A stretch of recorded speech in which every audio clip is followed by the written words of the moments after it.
श्री शिवाय नमस्तुभ्यम। स्वागत है आपका शिव पुराण श्री शतरुद्र संहिता 22वें अध्याय में वृषभावतार वर्णन। नंदीश्वर बोले, हे ब्रह्मापुत्र संत कुमार जी, एक बार देवताओं और दैत्यों ने मिलकर बहुमूल्य रत्नों और खजानों को हासिल करने के लिए समुद्र मंथन करने का निश्चय किया, परंतु वह मंथन किस प्रकार किया जाए यही सब सोच रहे थे। तभी आकाशवाणी हुई। आकाशवाणी ने कहा, हे कल्याणकारी देवताओं, तुम्हारा कार्य अवश्य ही सिद्ध होगा। तुम मंदराचल पर्वत को मथानी और नागराज वासुकी को रस्सी बनाकर क्षीर सागर का मंथन करो।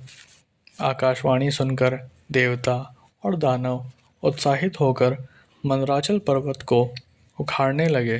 अपने इस कार्य में वे सफल भी हो गए, परंतु जब वे मंदराचल को मथानी बनाने के लिए क्षीर सागर में डालने लगे तो अत्यंत भारी होने के कारण वह उनके ऊपर गिर पड़ा।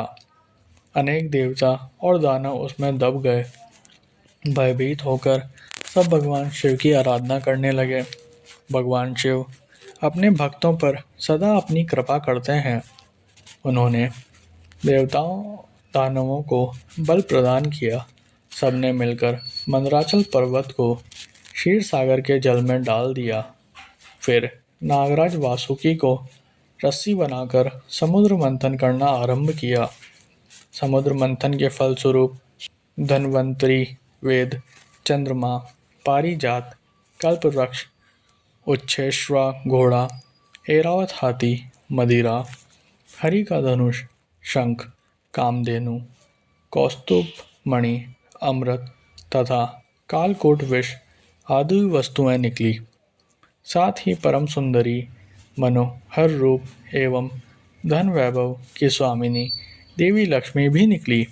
भगवान श्री हरि विष्णु ने देवी लक्ष्मी, शंख, कौस्तुभ मणि तथा गदा को ग्रहण किया। सूर्यदेव ने उच्चैश्रवा नामक घोड़े को लिया। इंद्रदेव ने पारिजात, कल्पवृक्ष और ऐरावत हाथी से देवलोक की शोभा बढ़ाई।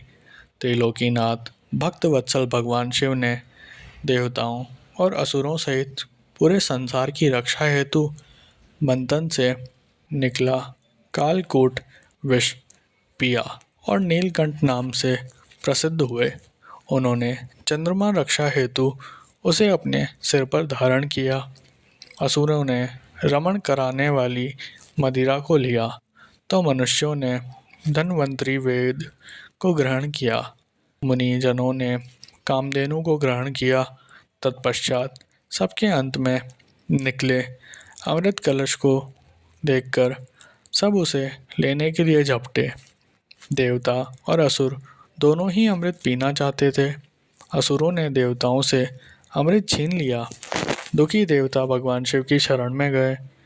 तब अपने भक्तों के दुख को जानकर शिव ने श्री हरि विष्णु को मोहिनी रूप धारण कर अपनी माया से अमृत कलश असुरों से लाने के लिए कहा। विष्णु जी की माया से मोहित होकर दैत्यों ने उन्हें अमृत कलश दे दिया। तब विष्णु जी ने देवताओं को ही अमृत पान कराया। ये देखकर दैत्यों को सारी माया समझ आ गई। फिर वे बलपूर्वक अमृत पान के लिए युद्ध करने लगे। घोर युद्ध हुआ। भगवान शिव और विष्णु जी की कृपा से देवता विजयी हुए और असुरों को विष्णु जी ने पाताल लोक जाने का आदेश दिया। वे स्वयं असुरों को पाताल ले गए, परंतु दैत्यों ने अपनी चालाकी और माया से उन्हें वहीं बंदी बना लिया और स्वयं उपद्रव करने लगे। तब देवताओं को असुरों ने प्रताड़ित करना आरंभ कर दिया। तब वे परेशान होकर ब्रह्मा जी के पास पहुँचे और उन्हें अपनी व्यथा कथा सुनाई। फिर ब्रह्मा जी देवराज इंद्र सहित अन्य देवताओं को अपने अपने साथ लेकर त्रिलोकीनाथ देवादिदेव भगवान शिव के पास गए।